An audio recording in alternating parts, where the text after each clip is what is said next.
Je me rappelle qu'il y avait une famille, que toutes leurs bêtes sont mortes, leurs vaches, leurs cochons. Alors un beau jour, le monsieur s'est décidé, ils sont allés voir la devineuse, Madame Flora. Et elle leur a dit, vous savez, il y a votre plus près voisin qui vous a ensorcelé.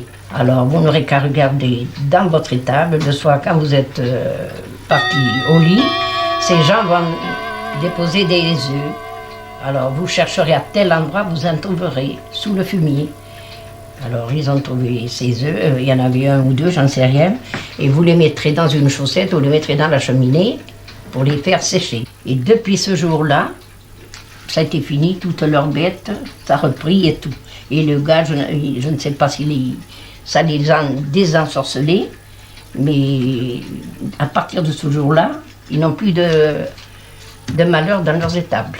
Ça vient arriver chez ton oncle, là-bas à Mazerola. Eh ben oui. Hein? Ils avaient trouvé un bouquet dans le poulailler de fleurs. Eh oui.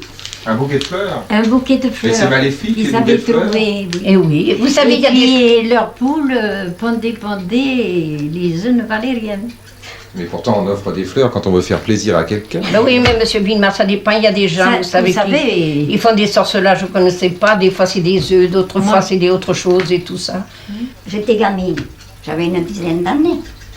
Alors, il y a une bonne femme qui a porté une branche de genêt sous la marmite, le chaudron où on faisait cuire au cochon. Et quand c'était une truie qu'ils avaient, alors du jour même qu'elle a eu mangé sa pâtée de vacade, eh bien, elle n'a pas pu se relever sur le fumier, dans l'étable. Elle a resté étendue au moins un mois. Et il y avait aussi un cochon qui prenait la course comme les chevaux de bois. Il tournait, jusqu'à qu'il tombait. Ça faisait un chemin. Il passait toujours au même endroit, en tournant. Il prenait commencer petit à petit, et puis tant qu'il pouvait tourner. Oh, mais c'est bien vrai. Mais ça, je te crois, ma pauvre Germaine. Et bien, il tombait, jusqu'à qu'il tombait. Alors, quand il était tombé, il pouvait courir. Qu'est-ce qui vous Et tous les faisait... jours, il faisait ça. Qu'est-ce qui vous faisait dire qu'il était ensorcelé? Il fallait bien qu'il y ait quelque chose comme ça. Vous n'êtes pas allé voir quelqu'un de spécialisé? Oh non. Oh, en ce moment, On était très en retard à ce moment. Les gens faisaient rien. Mais ça, c'est vrai dans le foie. Et dans les prés, on trouvait de l'herbe coupée comme ça, dans les jours de la Saint-Jean. La veille de Saint-Jean, Oui, c'était fait. que ceux qui vous voulaient du mal, vous allez couper un rond d'herbe. Oui, mais si tu avais rentré du foin avant la... Histoire d'hier, histoire au passé. Mais s'agit-il de souvenirs d'un temps révolu? Non. Aujourd'hui, la croyance au mauvais sort, à l'envoûtement, est toujours vivante, partout, à la campagne comme en ville. Il y a quelques mois, dans une bourgade de la Haute-Vienne, cette chèvre ne donne plus de lait. Elle cesse de se nourrir et dépérit. J'ai vu le vétérinaire, il m'a dit qu'il n'y pouvait rien. Alors j'ai été voir quelqu'un qui m'a sorti ce mal et il me l'a soigné. C'est tout. Qu'est-ce qu'elle vous a dit, cette personne? Cette personne m'a dit qu'elle était ensorcelée. Votre chèvre était ensorcelée? Et ma chèvre était ensorcelée. Vous l'avez cru? Et je l'ai cru. Et je l'ai soignée. Et oui, parce qu'il faut y croire à ça, il faut le dire quand même. Si vous allez chez quelqu'un que vous ne croyez pas, ça ne vaut pas le coup. Hein. L'homme que vous êtes allé voir a-t-il fait des gestes précis? Il met son pendule comme ça, touché presque au poil de la chèvre. Et puis tout d'un coup, mon poids, mais ça se met à tourner d'une vitesse sans pareil. Oh, il me dit, monsieur, votre chèvre, il y a plus que le lait. C'est qu'elle est prise, elle va sécher votre chèvre aussi. Voilà comment c'est venu. Et après, que vous a-t-il dit? Et après, ben là, il fait des prières, vous voyez. Et puis, si vous allez par là, c'est peut-être bête, mais en faisant les prières, il pose sa main comme ça, sur la tête. Oui. Eh bien, ça vous donne comme des frictions, ça vous voyez, ça vous remue. Oui. Ça vous remue. Parce que moi, j'étais drôlement pris. Tout était pris, toute la maison était prise, ma femme aussi. Mais comme ma femme a beaucoup plus de fluide, eh bien, elle risque moins. Oui. Mais comme moi, j'en ai pas beaucoup, j'étais pas mal pris. Et j'y suis revenu, et moi, ça va, mais je le sens après, moi, je me sens nerveux, je me sens, vous voyez, c'est ça. Il donne du sel qui est béni, et bien, vous lui en passez sur le dos, vous passez ça sur le dos, et vous en mettez là, comme là-bas, dans son étable, vous voyez, qu'elle est toujours du sel. Alors, tous les matins, quand on parle de son étable, j'y ai du sel. Chaque témoin exprime sa vérité, mais est-ce bien la réalité? Le mauvais sort qu'on a eu, nous, eh bien, il y a quelques années. Parce que ça n'allait pas, vous savez bien que ça n'allait pas, le bétail. Alors on a dû aller voir cette dame. Alors elle nous a dit, il y avait des voisins qui nous jetaient des mauvais sorts, alors elle nous a aidés quand même, parce que depuis ça va pas, ça va bien. Ça va bien, ça va pas tellement bien, mais enfin ça va mieux. Les veaux crèvent moins. Ça arrive à tout le monde. Oui, mais enfin, j'ai un frère, moi. Eh bien, je peux vous dire qu'il n'a pas de chance sur ça, donc il y avait été, lui aussi. Hein. Mais je peux vous dire qu'il avait trouvé juste des couteaux devant la porte. C'est pas lui qui a posé ses couteaux devant la porte quand il se lève, hein? Hein? Et des œufs dans les champs. Et c'est pour les faire à écouter des œufs sans Des œufs dans les champs, c'est pas les poules qui vont pondre les œufs, hein?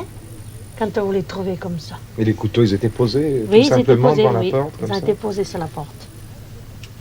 Alors, quand il a vu ça, il a dit, il y a quelque chose qui se passe. Il est donc revenu voir cette dame et de bien faire attention de toucher ce couteau avec des gants et de le faire brûler. Alors, il y a eu quelque chose. La croyance au sortilège repose sur un système de pensée qui exclut au départ tout rationalisme. Elle s'oriente donc naturellement vers le mystère, où chacun trouve ce qu'il y apporte, ce que d'autres lui suggèrent ou lui ont appris. Aux bêtes ne venaient pas leur espèce et tout ça, alors cela nous inquiétait. Alors on a été voir une dame et elle a trouvé d'où ça venait.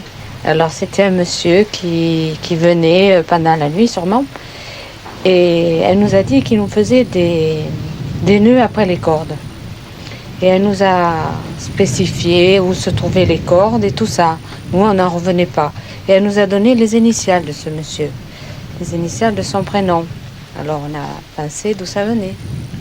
Et alors ensuite, elle nous a donné des petites médailles à mettre dans les étables.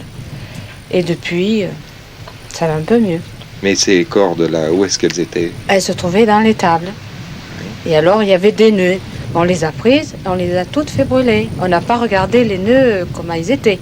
On n'a pas regardé ce qu'il y avait, quoi. On les a prises, on les a fait brûler. On s'est débarrassé de ces cordes. Et après? Ben maintenant, ça va un peu mieux. Ça va mieux. Et cette dame, est-ce qu'elle vous a parlé d'envoûtement ou de sorcellerie? Oui, il y avait bien une sorcellerie. Nous, on voulait pas, on n'y croyait plus à ce truc-là. Bon, ma grand-mère nous en avait parlé, mais nous, on n'y croyait pas. Il a fallu qu'on y passe pour voir ce que c'était. Chaque victime exclut le hasard. Elle ne parle pas du contexte familial, psychologique ou social dans lequel elle vit. Seul le mauvais sort est responsable du malheur.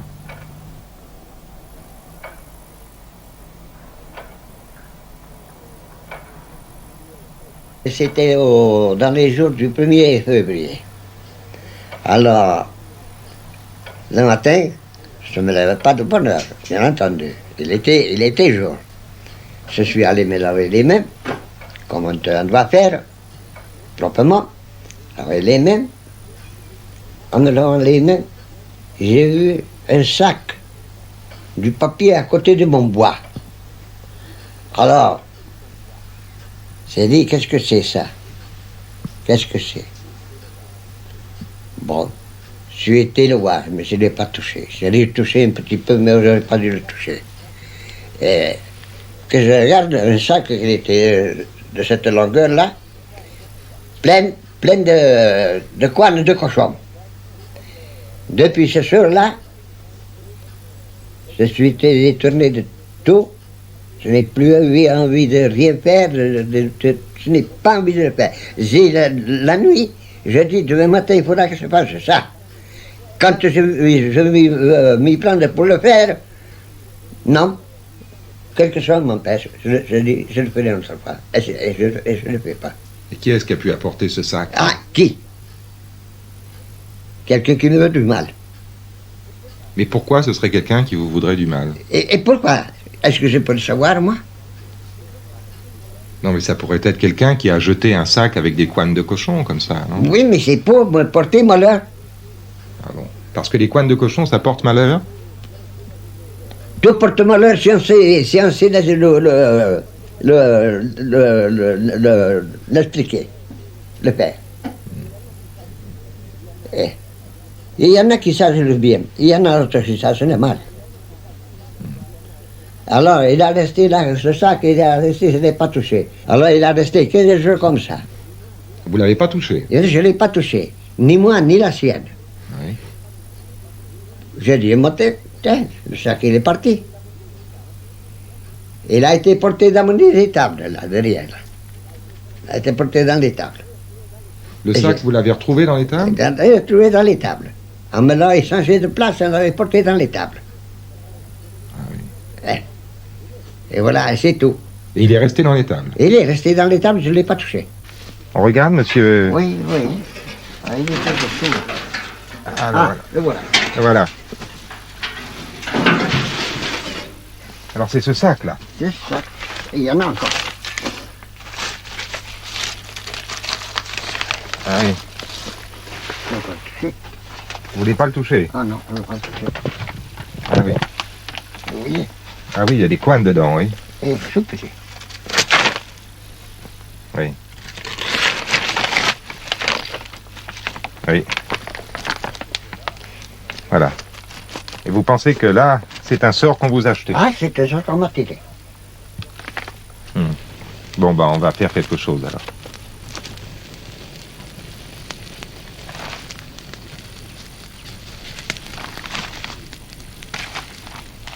Tout peut porter malheur si on sait s'y prendre, a dit notre hôte. Confronté à ce qu'il considère comme un sort jeté sur lui, les couennes maléfiques sont brûlées.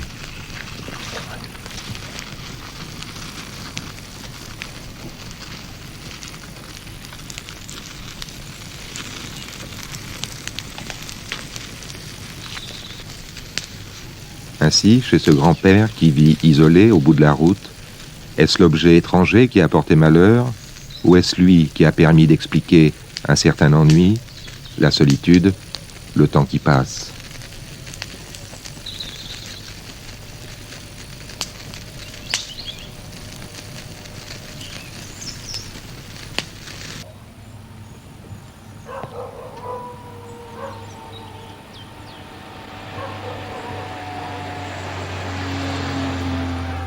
Sortilège.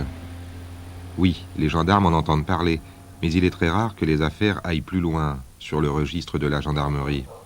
Porter plainte serait vain et pourrait même aggraver le mal. Et puis, la loi peut-elle réprimer le surnaturel ou ce qui est vécu comme tel par les victimes?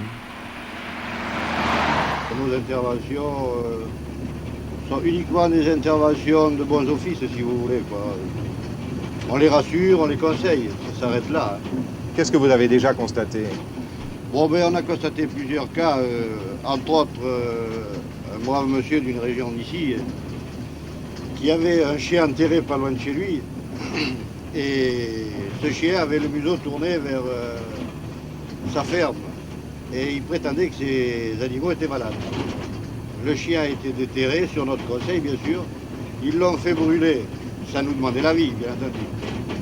Et dès que le chien a été déterré et brûlé, les veaux ils étaient en bonne santé, tout était terminé, il n'y en avait plus. Vous avez d'autres exemples, non? Oh oui, il y a l'exemple du brave bonhomme qui retrouve ses bœufs ou ses veaux qui sont détachés dans la nuit. Et le matin, ils sont rattachés automatiquement, sans savoir ni pourquoi ni comment. Qui est-ce qui est accusé? Ah vraisemblablement des voisins qui, soi-disant, portent le mauvais sort à eux, quoi. Non, ça ne facilite pas l'entente. Ah dans certains villages, non, pas du tout. Hein. Au contraire, puisqu'ils se chamaillent tout le temps à cause de ça. Soupçons, accusations, mais jamais de preuves, seulement des convictions. Autre chose, la certitude d'être persécuté à distance peut vous transformer en persécuteur. À l'occasion, on devient sorcier pour répondre au sorcelage. comme on dit en Limousin. C'est de l'autodéfense. Voici le témoignage d'une commerçante installée en ville. De toute façon, on m'a fait du mal, c'est sûr. Non, mais comment pouvez vous faire du mal? Je sais pas. Des gens qui sont... Je sais pas, moi. Non, mais dites le mot. Des sorciers, pas des sorciers, mais enfin des méchants gens, quoi. Ouais. Bon, ben... À distance, comme ça, qui vous faisait du mal? Oui. Et puis j'en suis sûre. Hein. Oui. Alors vous avez essayé de vous défendre à ce moment-là? Et je me suis défendue. Et puis tout a bien marché, vous voyez. J'étais voir quelqu'un, j'étais voir un radiesthésiste, qui... Vraiment, j'y crois. Qu'est-ce qu'il vous a dit de faire? Eh ben... Il m'a dit que tout aurait bien marché chez moi. Ouais. C'est tout. Mais pour vous défendre, il vous a donné des recettes, des moyens? Non. Non, c'est lui qui l'a fait. Oui. Mais l'histoire de la petite pomme? Ah, mais ça n'a rien à voir, c'était pas le même. C'était pas le même, oui. Ah non. Ah non, c'était celui-là avant. On n'en parlait pas de la petite pomme, hein. Vous voulez pas en parler de la petite pomme? Non. Pourquoi? Non, parce que depuis tant que je l'ai jetée, je suis... Très bien. Qu'est-ce que vous faisiez avec cette pomme? Tiens. Il faut le dire. Bien sûr. Et bien voilà, je mettais l'épingle dans ma pomme, oui. Puis je la dressais vers ma porte, là. Puis ma pomme noircissait. Oui. Et je répétais ça plusieurs fois. Et vous voyez, en plusieurs fois, bon ben, ça noircissait, mais ça ralentissait. Et après, terminé, je ne pensais plus. Mais enfin, maintenant, c'est tout. Non, je n'ai pas besoin de petite pomme, maintenant. Vous jetiez un sort, donc, avec cette pomme, pour vous défendre, c'est ça? Oui, mais maintenant, j'ai quelqu'un qui est contre moi, qui me défend. Voilà, c'est tout. C'est ça. Donc, la première personne que vous êtes allé voir, oui. C'est elle qui vous avait indiqué de piquer cette pomme avec une épingle, c'est bien ça? Oui. Oui. Et puis après, la deuxième personne que vous êtes allé voir, qui est à côté de nous, là, oui. Vous a dit de jeter cette pomme. Oui, puis je jetais. Oui. Et puis on n'en parle plus, puis tout va bien chez moi. Vous n'avez pas envie de temps en temps de la reprendre? Non. Non, un petit peu? Un petit peu, oui, mais je ne le fais pas. C'était efficace alors? Non, c'est que je voyais quelqu'un me faisait du mal. Oui. Vous voyez? Et la pomme piquée avec l'épingle, ça se retournait contre cette personne? C'est sûr, c'est sûr. À la campagne, ce sont souvent des migrants, c'est-à-dire des agriculteurs étrangers à la région qui subissent le mauvais sort. C'était une ferme qui était malchanceuse avant qu'on arrive ici. Le propriétaire a vendu, c'est parce qu'il ne pouvait plus s'en sortir. Mais est-ce que vous pouvez nous raconter ce qui vous est arrivé? J'ai eu des problèmes de fécondité avec les vaches. Oui. Depuis combien de temps? Oh, depuis 3 ans. 3 ans? Depuis que je suis rentrée ici. Et qu'est-ce que vous avez pensé alors au cours de ces 3 ans avec tous ces problèmes? Eh bien, que j'allais à la faillite si je ne trouvais pas quelqu'un pour me dégager. Oui. Parce que j'ai trouvé que c'était pas normal. C'était pas normal? Non. Et comment vous l'expliquiez alors? Je sentais qu'il y avait quelque chose au-dessus de moi. Oui. Et que la route était barrée, aucune porte était ouverte pour moi. Je me présentais n'importe où, tout était fermé. Vous pensiez comment dirais-je, vous pensiez au sort à ce moment-là, au mauvais sort? Ah oui, je suivais des voyantes. Ils me le disaient, alors. Les cartes me le disaient. Et le vétérinaire, vous lui en avez parlé de toutes ces choses qui vous arrivaient? Non. Et pourquoi vous lui en parlez pas? Mais ils y croient ou ils y croient pas? Ils vous prendraient pour... Pour cette agricultrice, le sort ne s'acharne pas seulement sur le bétail, mais aussi sur ses enfants. Elle a déjà vu 6 médiums, radiesthésistes et autres exorcistes. Monsieur Saïd, dont elle parle, est l'un d'entre eux. L'aînée de mes filles, elle a eu des problèmes toute petite, à l'âge de 4 mois, elle m'a fait comment on appelle ça? C'est la diarrhée verte, mais ça y a un nom spécial, ça. La coccidiose. Alors après, j'ai eu des problèmes, elle m'a fait des convulsions à 6 mois. Alors j'ai trouvé un monsieur qui lui a posé un cordon avec des nœuds. Et il l'avait soignée avec ce cordon. Et puis donc, M. Saïd a découvert ce truc-là il y a 1 mois, que je lui ai fait voir. Parce que comme elle est handicapée, alors il a dit, je ne sais pas d'où ça vient, mais j'ai dit, j'ai fait faire quelque chose dans le moment qu'elle était petite. Alors c'est là qu'il m'a dit, vous me donnez ça, je vais voir. Alors M. Saïd a enlevé les nœuds. Une fois, elle a l'air de se trouver mieux. Et le médecin, qu'est-ce qu'il en disait Oh, de tout ça? j'en ai pas parlé au docteur de tout ça. Vous ne parlez pas au médecin de tout ça? Non. Et pourquoi? Parce qu'on faisait comme on pouvait en Mayenne. Le diable est plus fort que le bon Dieu.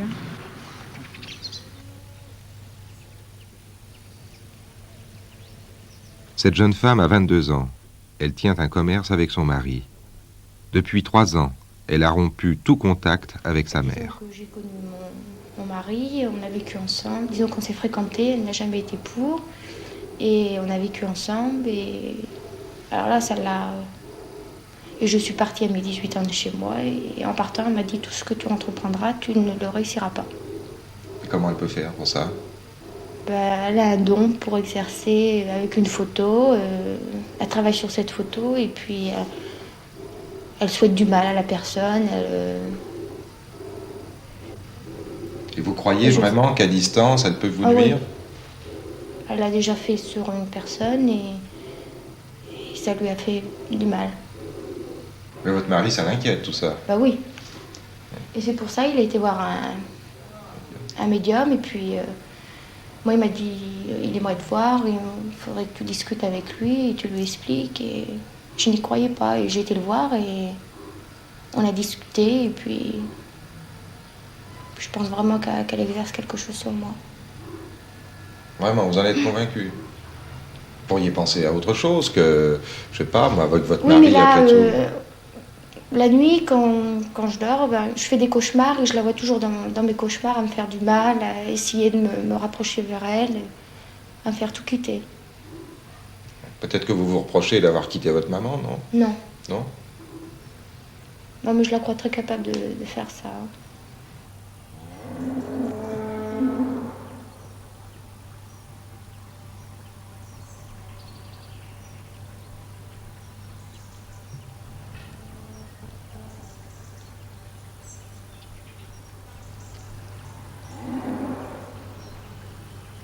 Monsieur, vous avez fait appel à un médium. Pour quelle raison? Parce que j'avais des bêtes qui ne voulaient plus en retenir, qui ne voulaient pas prendre du veau. Qui avait des difficultés à avoir des veaux? Oui. Et puis? Et puis, je fais appel à cet homme-là pour avoir l'espoir d'avoir des veaux. Parce que le taureau, maintenant, a l'air de s'en occuper. Et votre vétérinaire? Le vétérinaire avait fouillé les bêtes et puis il n'y voyait rien. Alors vous êtes décidé à voir un magnétiseur. Oui. Est-ce que vous avez eu des satisfactions? Bien, jusqu'ici, il n'y a pas longtemps qu'il vient, il n'y a que 3 semaines. Il n'y a pas longtemps. Vous avez remarqué quelque chose? Ben, le taureau là, a commencé à servir des bêtes. Hein. On l'a vu. Et au point de vue lait? Au point de vue lait, ça avait augmenté un peu au démarrage qu'il est venu. Et pour quelle raison, ou plutôt, comment expliquez-vous que vos bêtes aient des difficultés?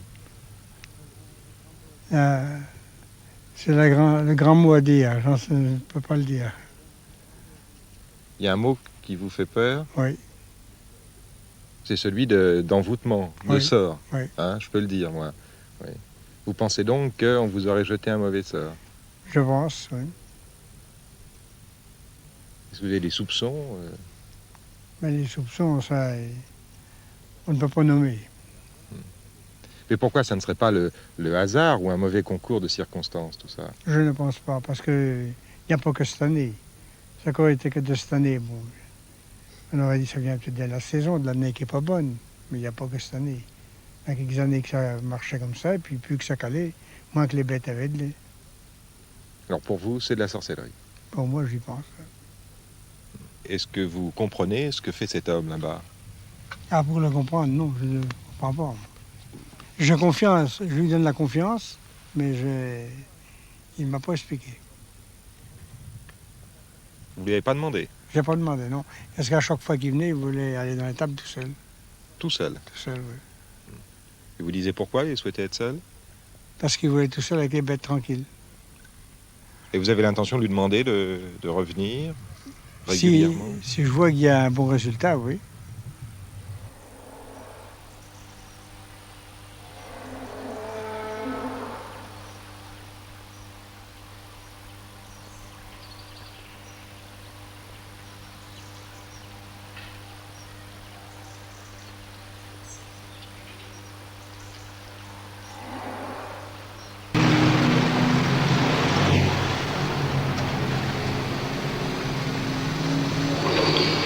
Bonjour.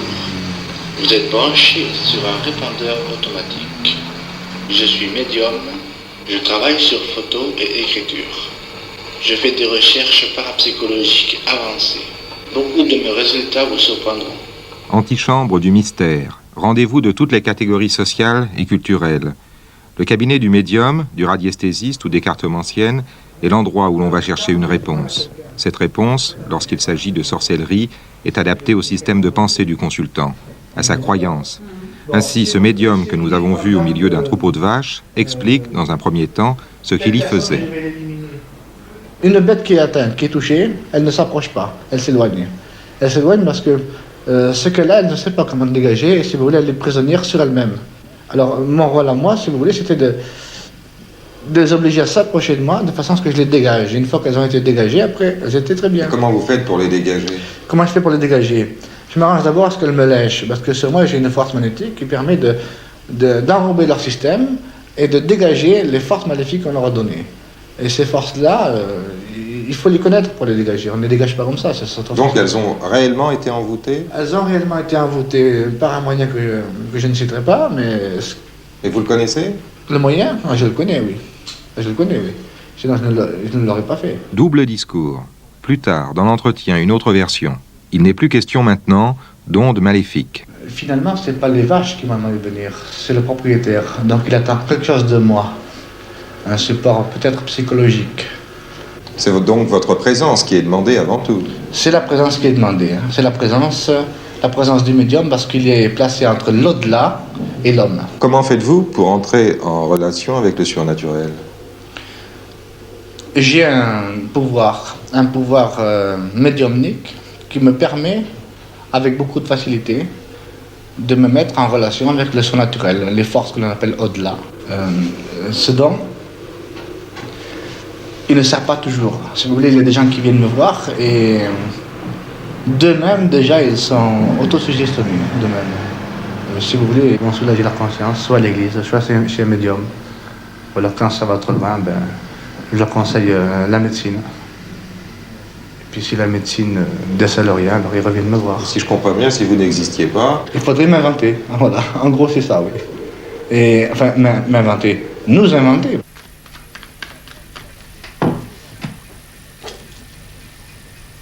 En Limousin, comme ailleurs, il y a autant de voyants que de médecins. La profession n'est régie par aucun code déontologique, pas d'examen, pas de diplôme officiel, n'importe qui peut s'établir. Très à cœur à votre réussite sociale. Énormément. Une seule obligation, avoir la confiance des clients. Des clients parfois trop crédules et qu'il est facile d'exploiter. Les cartes sont pour moi un support, me permettent de me concentrer et la plupart des gens aiment beaucoup avoir des images devant eux. Si on ne leur met pas d'image, ils ont l'impression qu'il leur manque quelque chose. Oui, qu'ils sont volés. Un petit peu, voilà. Ils n'ont pas ce qu'ils attendaient, ce qu'ils recherchaient. La boule de cristal, c'est différent. On voit vraiment des clichés défiler dedans, mais pas quand on veut. Vous avez le pendule, vous avez la Bible. Moi, je travaille beaucoup avec la Bible. Et à partir de ce point, bon, eh bien, mon Dieu, on continue. Et puis, on peut dire aux gens, ne vous inquiétez pas, ça durera tant de temps à peu près, ou ce sera plus ou moins difficile. Et... Donc, vous y croyez, là? D'une certaine façon, oui, parce que les gens s'en voûtent souvent eux-mêmes. Mais une personne qui a des mauvaises pensées contre vous, si la personne est faible, elle va capter ces mauvaises pensées. Ça va la gêner, ça va la traumatiser, la conditionner. Et quelquefois, il faut peu de choses pour rétablir l'ordre. Maintenant, vous avez les cas de personnes malades, psychiques, qui se croient vraiment envoûtées et qui le sont par leur impression. Bon, là, il ne faut quand même pas négliger le médecin non plus. Que vous disent les gens qui viennent vous voir? La plupart qui viennent me voir sont persuadés d'être ensorcelés. Ils en sont tellement persuadés que si vous leur dites leur contraire, ils ne vous croient pas. Et leur dire non serait les traumatiser encore davantage et ce seraient des victimes consentantes pour les escrocs qui sont à l'affût des envoûtements payés très cher. Expliquez-moi, madame.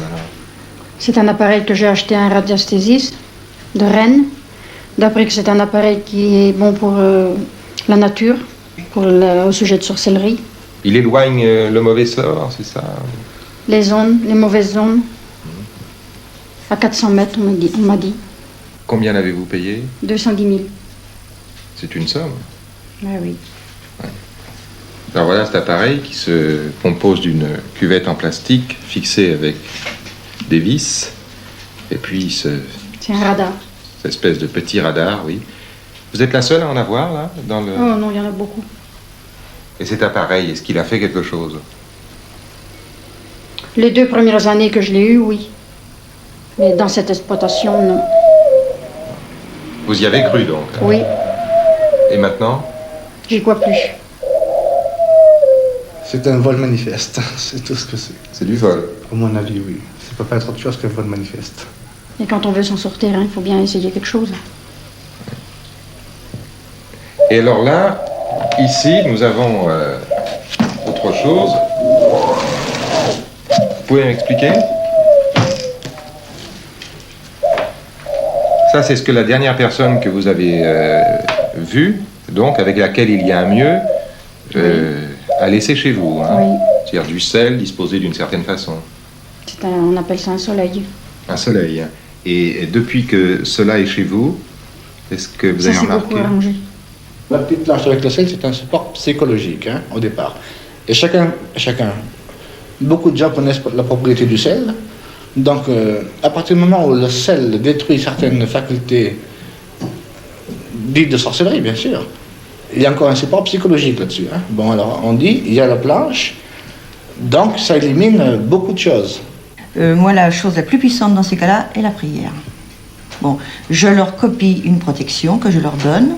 Je leur demande de lire cette protection tous les jours. Moi, de mon côté, je prie, je travaille pour eux.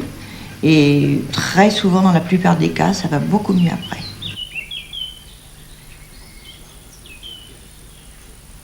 En Limousin, le clergé reste discret sur tout ce qui se rapporte aux croyances populaires.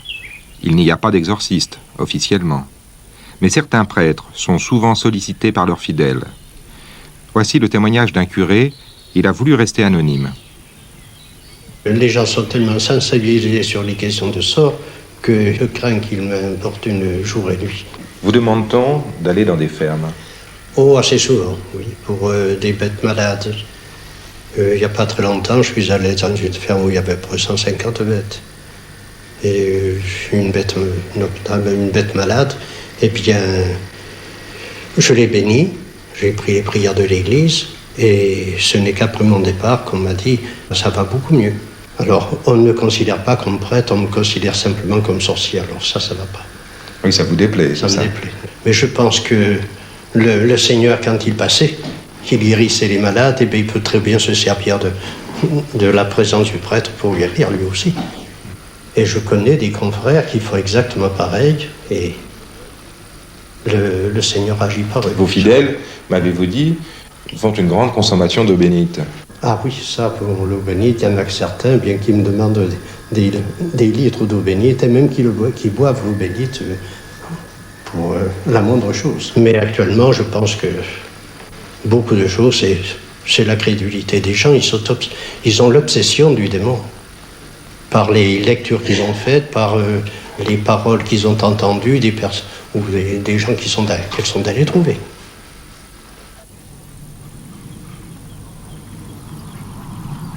C'est à la campagne que l'on rencontre le plus grand nombre de pratiques permettant de chasser le mauvais sort.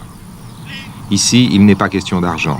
Les secrets, transmis de génération en génération, sont utilisés gratuitement. C'est un service que l'on se rend entre voisins lorsque, par exemple, comme ici, le mauvais sort s'abat sur un troupeau. J'avais les moutons là qui ne venaient pas à leur espèce. J'avais le mouton, fait le père, quoi.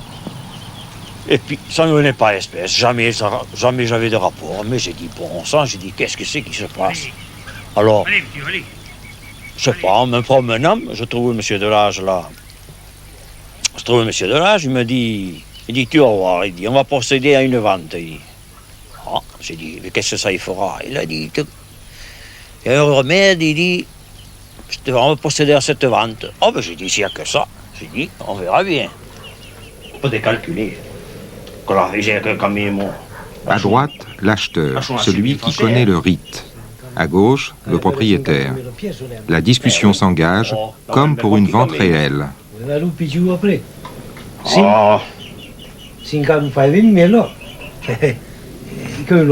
non può pensarsi. Ah, bien sûr. Ora ne trigge un picciu. Così?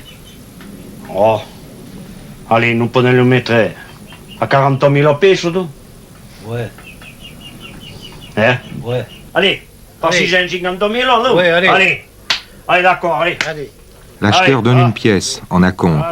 Symboliquement, le troupeau passe d'un propriétaire à un autre, le mauvais sort est détourné, le malin trompé. On a procédé à cette vente.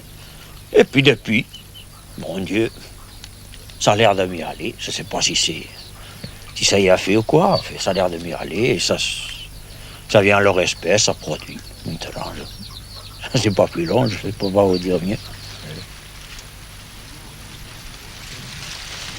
Il y a en Limousin ce qu'on appelle la jouvence. Celui ou celle qui est jouvent porte chance. Il peut, à l'occasion, comme nous venons de le voir, chasser le mauvais sort sans pour autant en être à l'abri. Il faut, pour être jouvent, posséder certaines qualités. Et quelqu'un qui est jouvent, c'est quelqu'un qui n'est pas jaloux.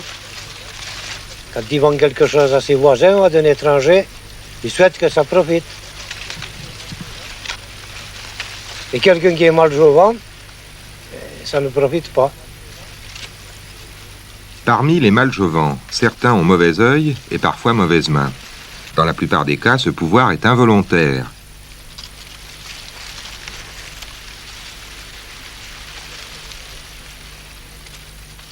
Quand on va à la chasse comme ça, qu'on ne voit rien ou qu'on tire comme banquetet, il y a quelqu'un qui m'a vu ce matin qui n'a pas bonne vue. Voilà. Ah, oui. Oui, ça se dit. C'est ça une se dit routine encore. que ça, c'est réel, je vous dis. Moi, jamais personne, il y en a qui ne veulent pas y croire, mais moi j'y crois, et il y en a d'autres qui font comme moi. Mais dans les jeunes d'aujourd'hui, c'est pas pareil. Vous leur parlez de ça, ils n'ont pas l'air de croire à ça. Et pourtant, quand on a quelque chose qui ne va pas, on croit à n'importe quoi, hein, vous savez. C'est vrai. Et ça, c'est possible que c'est vrai. Parce que moi, j'en connais un, ici, dans la commune, qui n'a pas bonne vue, il n'a pas bonne main. Voyez-vous, si on lui prend quelque chose, eh ben c'est rare de ce qu'on veut en faire si ça réussit bien. Je ne veux pas dire qui c'est, hein. Oui. Je ne veux pas dire qui c'est. Il se peut aussi qu'on se trompe. Enfin, Ah ben ça, qu'est-ce que vous voulez? Ça, c'est une chose qu'on ne peut pas... On ne peut pas dire d'abord, et puis, je ne sais pas. non, mais on accuse là quelqu'un. On accuse, oui. Ça, c'est une femme accusée ou un homme, n'importe, que vous doutez, c'est tout. Ah oui, on le doute. Eh oui. Et sans savoir. Eh oui, est-ce qu'on Voilà. a bien raison aussi? Ben, des fois, je sais pas. C'est parce qu'on voit un résultat. C'est ça qui fait soupçonner ça.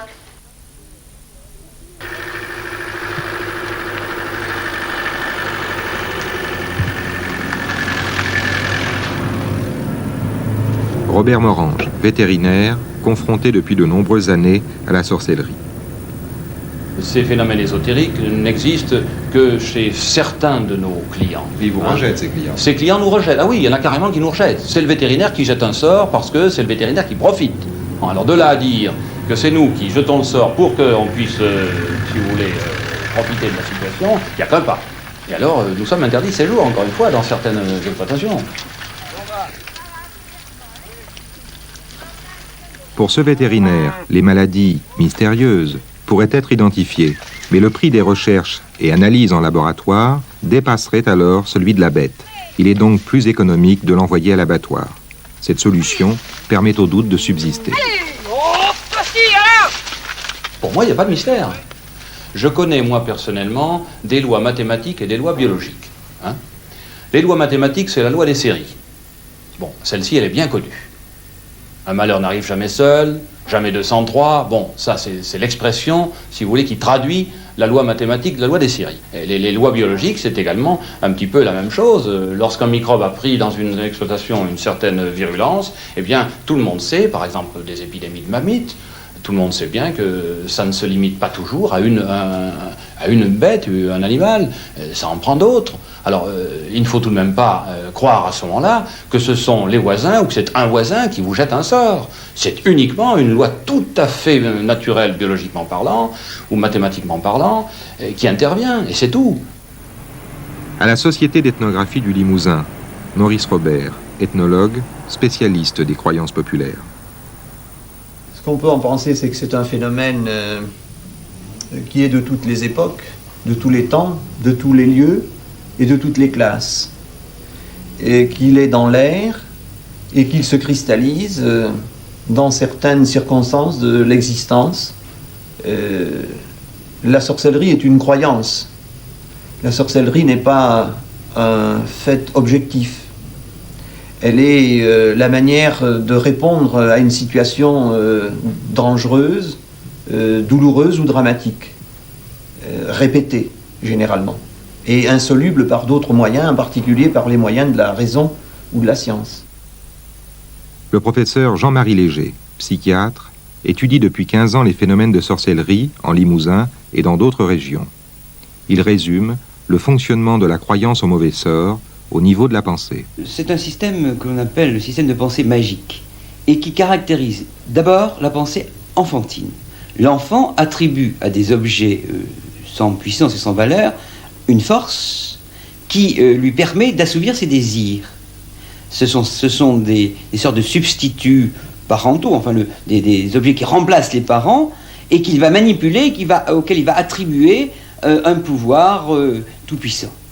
C'est là ses origines. Et alors on voit chez l'adulte une tendance à utiliser ce système de pensée, c'est-à-dire ce recours à des forces extérieures à lui qu'il ne vérifie pas, qu'il ne connaît pas, qu'il ne cerne pas, pour justement résoudre des désirs et des difficultés qui sont inexplicables par des normes scientifiques qu'il possède ou par des explications rationnelles qu'il a à sa disposition. Alors, si vous voulez, je crois que le système de pensée magique, c'est une sorte de pensée de secours, au sens de roue de secours, si vous voulez, qui est utilisée dans les moments de désarroi ou dans les systèmes qui ne sont pas accessibles à une explication logique. Elle se réfère toujours à des objets extérieurs qui prennent de la sorte une puissance qu'ils n'ont pas en eux-mêmes.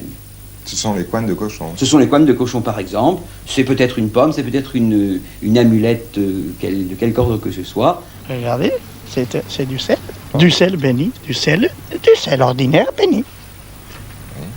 Et alors, derrière mon coussin, ma femme et moi, on a chacun un petit sac, un peu plus grand que ça.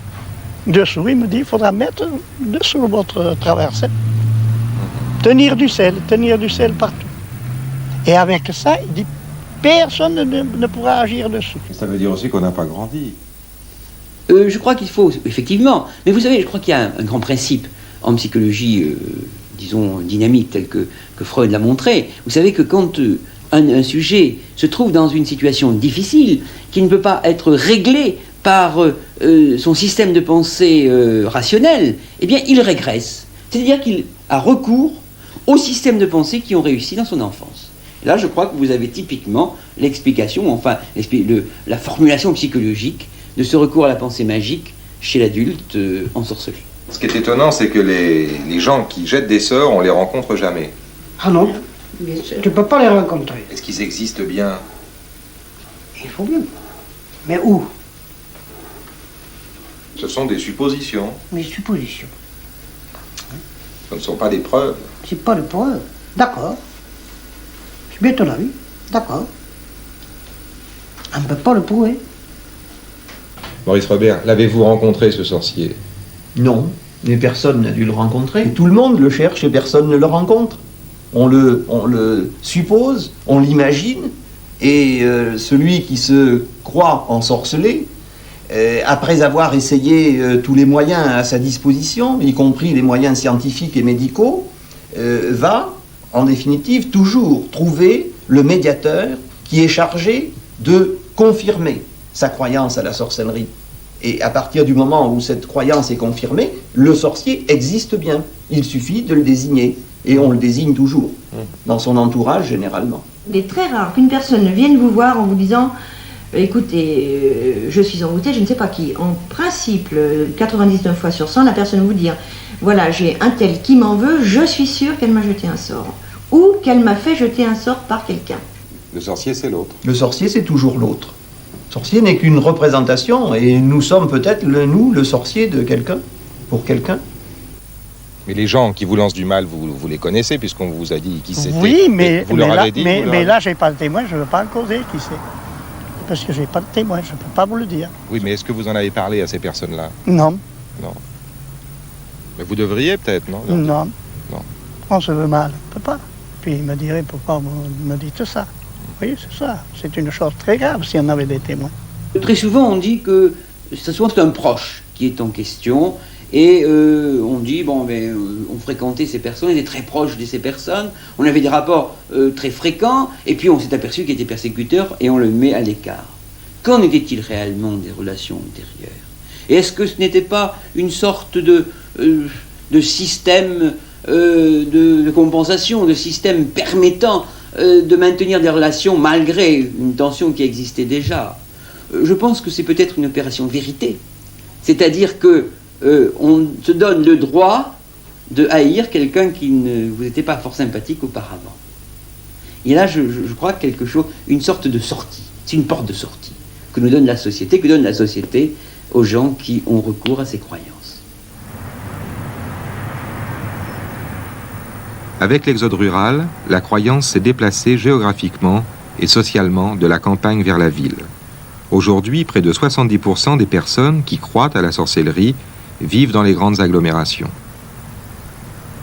J'ai été soupçonnée de sorcellerie, je dirais même formellement accusée de sorcellerie, par des voisins, par des amis, par des relations, qui, je suppose, ont été trouvés à un quelconque exorciste commerçant qui leur a confirmé leurs pensées.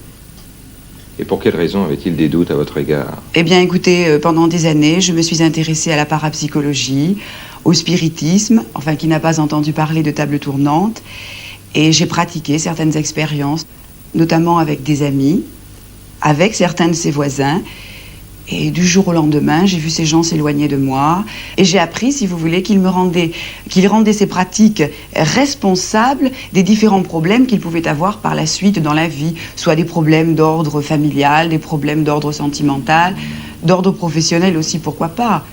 Bon, il est toujours très désagréable que les gens conservent de vous l'image de la redoutable sorcière, parce que c'est ça, jusqu'à mon chien qui a été accusé d'être un suppôt de Satan. Les gens n'osent même pas prendre l'ascenseur avec moi. Tout cela a pris des proportions énormes, puisqu'il était même question à un moment donné que ces gens-là fassent exorciser l'immeuble. Oui, ça a empoisonné votre existence. Ça a empoisonné et je pense que ça l'empoisonne encore, puisqu'à l'heure actuelle, ces gens ne m'adressent toujours pas la parole et me fuient comme la peste.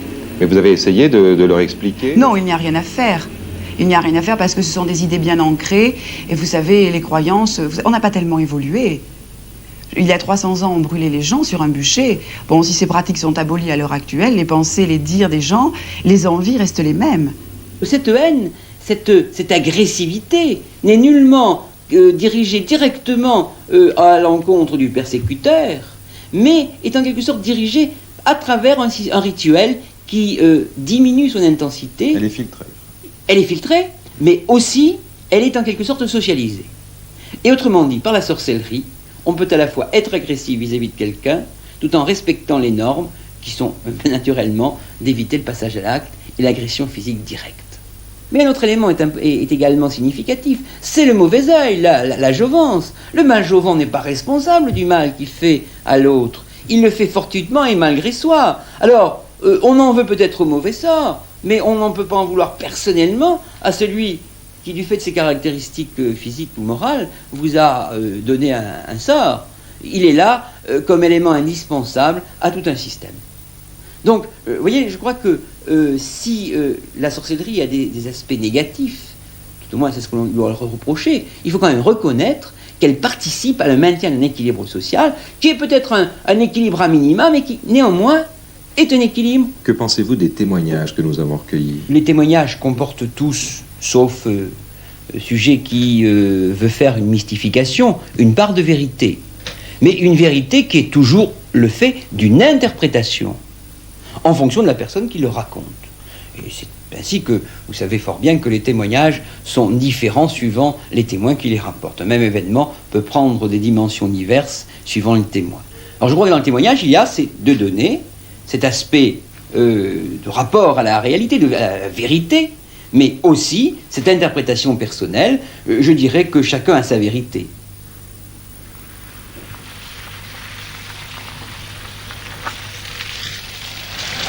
Plusieurs semaines après avoir fait brûler les couanes maléfiques, nous sommes retournés chez le grand-père, isolé au bout de la route.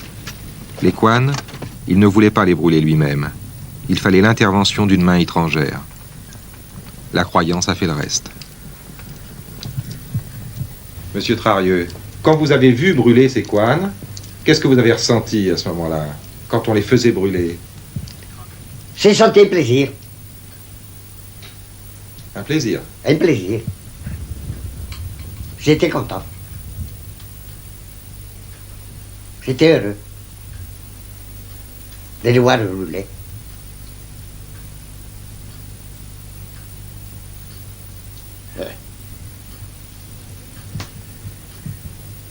Et après le soir, je me suis allé coucher bien content. Et le lendemain, je me suis réveillé bien content. Et depuis, toujours. Je me sens beaucoup mieux. Mais il me semble qu'il y a quelque chose qui m'a desserré, qui m'a lâché. Je ne suis plus le même. Du reste, vous le voyez.